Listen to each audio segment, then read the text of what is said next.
sûrement entendre dans cette vidéo en fond sonore une hélice qui tourne. N'ayez crainte, chers amis, ce n'est que le ventilo. Il fait ultra chaud et il est hors de question dans cette vidéo que je sue. Salut tout le monde!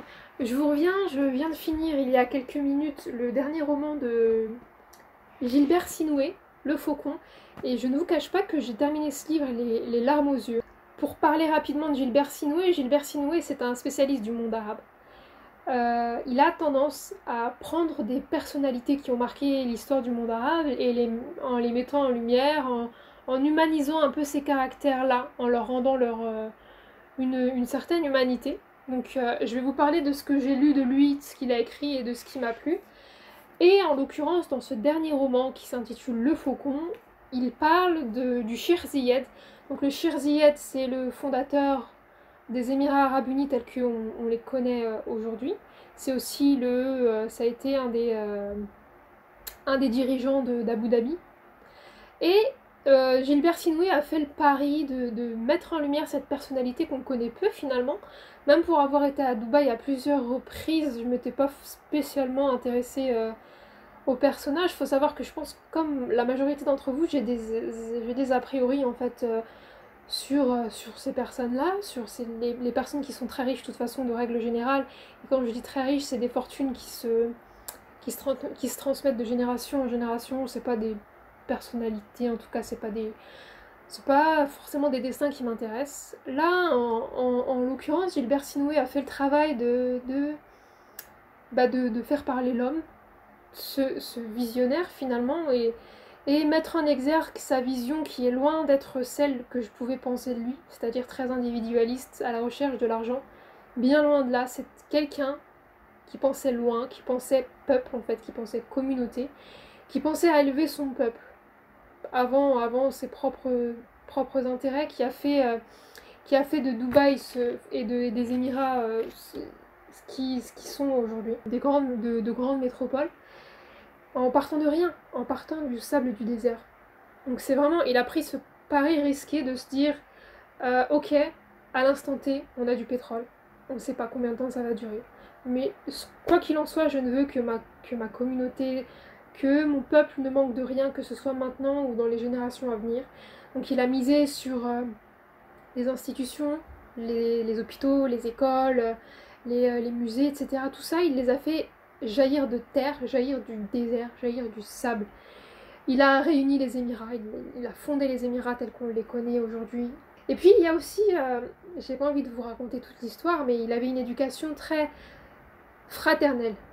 Il pensait à l'autre, il voyait en l'autre un frère, une sœur, avec vraiment un grand respect pour la femme, une manière de voir la femme comme plus que son égale en fait.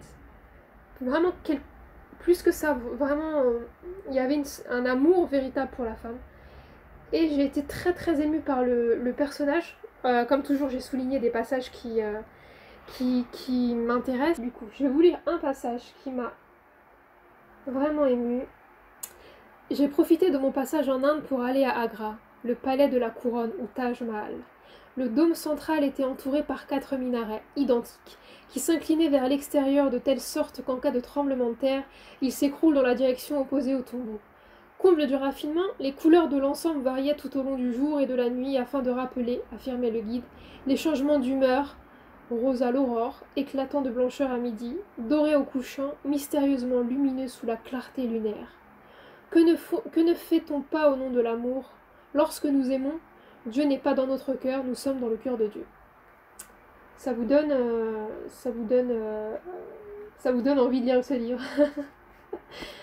Gilbert Sinoué a vraiment réussi du coup à faire parler, à donner vie à ce personnage. Ce qu'il a réalisé dans cet ouvrage-là, c'est qu'il a fait parler toutes les personnes qui l'ont côtoyé. Donc on a les pensées même du Cheikh Zayed face au quotidien, comment est-ce qu'il surmonte ces événements, comment est-ce qu'il voit son pays, etc., sa ville changer. Et vous allez avoir aussi la vision de lui, de toutes les personnes qui l'ont accompagné, donc son traducteur, ses architectes. Et c'est là qu'en fait, finalement, on se rend compte que ça doit frôler la réalité. On se dit, finalement, si toutes ces personnes-là ont pensé ça de lui, c'est que la vision que Gilbert Sinoué en a fait est proche de la réalité. Pour ça, j'ai trouvé vraiment ce livre.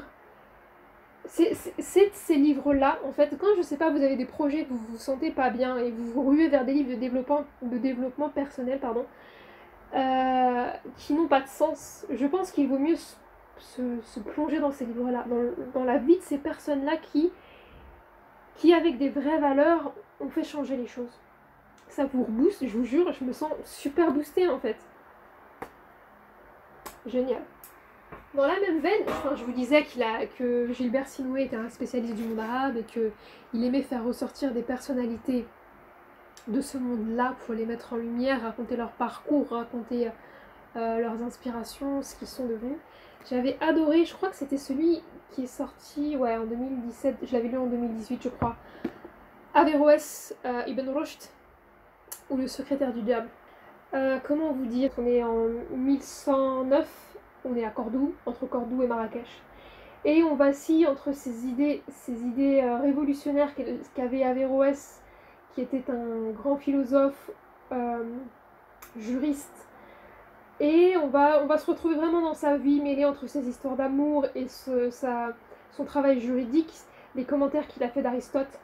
C'est superbe, franchement c'est superbe comme livre. Je me souviens, il y a 3 ans du coup, j'avais complètement adoré ce livre, j'étais là, waouh, il est génial. Ce sont des histoires vraies en fait, dans le sens où ce sont des vraies personnalités sur lesquelles il s'est renseigné, il a essayé de leur broder une identité et de les faire vivre à travers un roman pour les marquer dans l'histoire. Averroès en plus est décédé complètement, enfin, détesté par les siens, et finalement son œuvre perdure dans le temps, un peu comme beaucoup de grands hommes, beaucoup d'artistes, beaucoup de grands penseurs. Et j'avais vraiment adoré ce livre. Tout comme, ça je l'avais lu en début d'année, c'est Avicenne ou La route d'Ispahan. Donc Ibn Sina, qui était un grand médecin, qu'on va suivre sur la route d'Ispahan, comme l'indique le titre. Waouh! Je crois que Ibn Sina Avicenne a été l'inventeur de la césarienne. C'est Naïma qui me l'a dit de la chaîne Les Sœurs Lectrices. J'ai pas vérifié cette source, j'ai rien trouvé qui prouvait, en tout cas qui a attesté que ce soit vrai. On est en quelle année avec Ibn Sina? On est à peu près à la même ère que Averroès, non? On est en 980. Donc pareil, visionnaire, grand penseur pour son époque. J'avais adoré. En plus, voilà, vous êtes dans 3... si vous lisez ces livres, vous allez être dans 3 dimensions différentes, dans 3 zones géographiques différentes, avec des personnages qui ont marqué l'histoire et qui ont marqué notre temps. Gilbert Sinoué arrive toujours à broder, à humaniser ces personnalités. On finit par s'y attacher, on finit par croire qu'on les connaît. Et il n'y a rien de mieux finalement pour apprendre l'histoire que ça, parce que vous prenez un livre d'histoire, ok, ça va vous donner des dates, ça va vous donner des faits marquants, mais qu'est-ce que vous allez retenir? Si ça provoque pas des sentiments en vous, vous allez rien retenir en fait. Il faut marcher, c'est comme avec les enfants, ils apprennent en jouant, bah nous, faut que ça nous fasse penser à des sentiments, faut que ça allume quelque chose en nous, et c'est ce qu'il fait en romançant un peu la vie de ces personnages-là. 12 femmes d'Orient, un livre qui est magnifique. Hop, je sais pas si vous allez bien le voir. Couverture qui est sublime, et en fait Gilbert Sinoué va faire le même travail que dans les livres que je vous ai présentés précédemment, c'est-à-dire qu'il va prendre 12 femmes qui ont marqué l'Orient, comme son nom l'indique, et il va nous raconter leur histoire en les humanisant, en nous racontant leurs amours, leurs angoisses, leurs visions, leurs espérances. Et c'est déjà, pour un homme, parler de 12 femmes comme ça, les mettre en lumière, je trouve ça fabuleux. Je sais qu'il y a certaines d'entre vous qui m'avaient fait un retour en me disant ouais, mais il y a certains passages, voilà, où le livre est bien, mais ça frôle à certains passages. En fait, on voit que c'est un homme qui écrit. J'ai envie de vous dire, il fait l'effort de le faire. Moi, j'ai trouvé ça plutôt bon. Donc, et c'est toujours, franchement, pour le coup, pour avoir lu ces 3 précédents ouvrages, c'est une plume qui est incroyable, qui est pleine d'images, qui est très imagée, qui est agréable. Comme je vous le disais, si vous voulez apprendre en fait apprendre l'histoire du monde arabe, il faut lire Gilbert Sinoué. Je crois d'ailleurs qu'il a été biographe, en tout cas qu'il a travaillé sur la vie de Gamel Nasser, donc le dictateur égyptien, et c'est clairement un personnage qui m'intéresse beaucoup. Je sais pas si vous avez des romans, enfin des choses à me recommander que je peux lire, que je peux lire ou que je peux regarder sur ce personnage-là.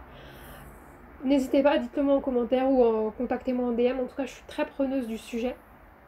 Et je crois pas qu'il est sorti de livre sur lui. Je vais regarder ça. Ah, c'est possible. En même temps, il a écrit... J'en ai pour toute ma vie à lire toute son œuvre. Je regarderai s'il y a un truc dessus, je vous le dirai. En tout cas, je pense que ce sera l'une de mes prochaines vidéos. En tout cas, pour vous dire, j'ai vraiment, de par son travail de romance, en fait, de ses faits historiques, ça permet, en fait, de déconstruire déconstruire les clichés qu'on a, en tout cas, sur ces pays-là. Donc, je vous le conseille fortement. Il est sorti il y a une dizaine de jours en librairie. Je vous remercie pour ce moment. Franchement, je vais me changer parce qu'il fait une chaleur, j'ai trop chaud, étouffante, et je vous dis à bientôt.